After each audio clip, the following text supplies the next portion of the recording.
Alright, now we got the jets all cleaned. Nice and pretty there. Now, I'm going to see if I can set up this camera to where I can show you the reassemble. This one. Alright, here I am. Got the carburetor here. Got the jet. Or actually, I'll do this one right here. Just going to put the jet in there.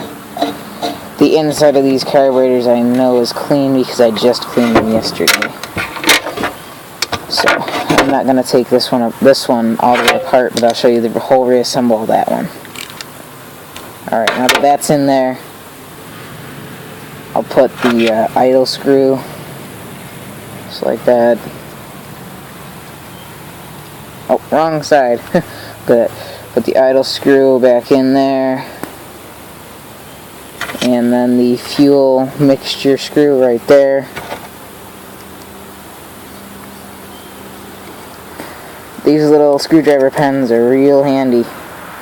Let's go one turn out. That should be running just a little rich. For the way I run my carburetor. Some of you might say it's a little lean or whatever you want to say, but that's how I run mine. Okay, now we got the needle seat gasket.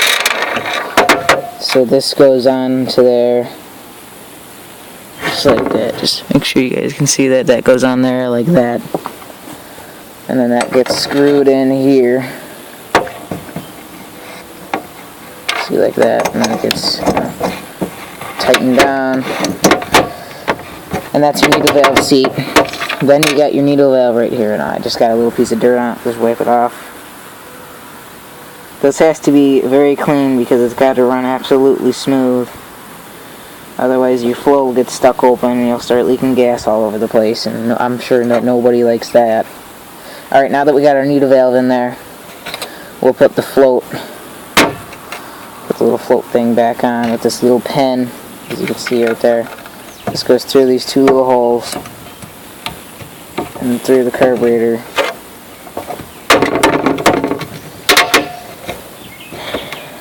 And we know we got to put the, I just like to get these out of the way, the idle screw. And I will tighten this all the way and then back it off on each carburetor since this is a dual carburetor. And then I'll use my vacuum gauge to set, set it perfect. And then you take your needle valve and you tighten it all together just like this. Just like that. And then you get your idle jet that screws in the bottom of there just like that. You tighten that in. There's an 8mm socket.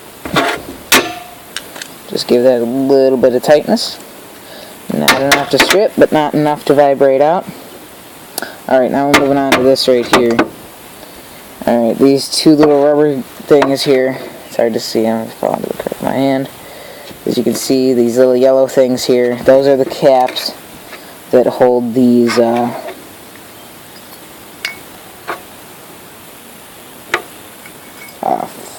floats on. Now, curse me, I did not pay attention to what way they went, so I just need to back up for a second and take a quick look to understand this. Alright, I think that's backwards.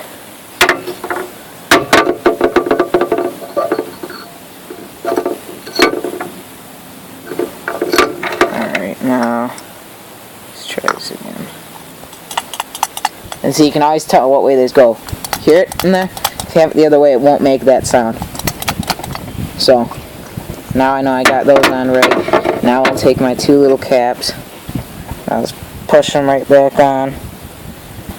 These should be pretty hard. I mean, they do rest on the inside of the carburetor, but they should still be pretty hard on there.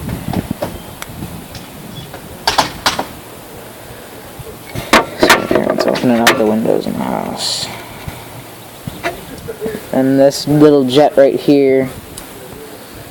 Yeah, I know, this has 3 jets.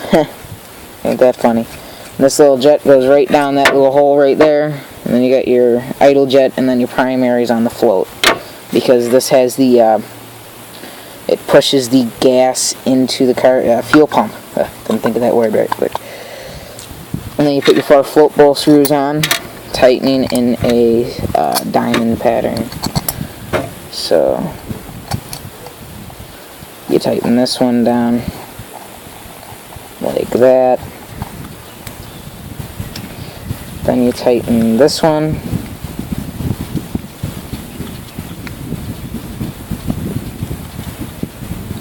Then you tighten this one, or either that other top one, or whatever you want to do. But you pretty much get the drift of that. And then, you just put your primary jet back in. Make sure everything's nice and tight. Not too tight to break nothing. Just make sure it's all nice and tight. And you are ready to go. Football screw just fell out. And as I said, make sure everything's tight. And you should be ready to go. As long as this is all clean up in here. And should be ready to throw your carbs back on and get done with it. I don't know how much of that video just went behind the pole. Sorry if it was most of it, but tighten your football screws down and you should be all ready to go.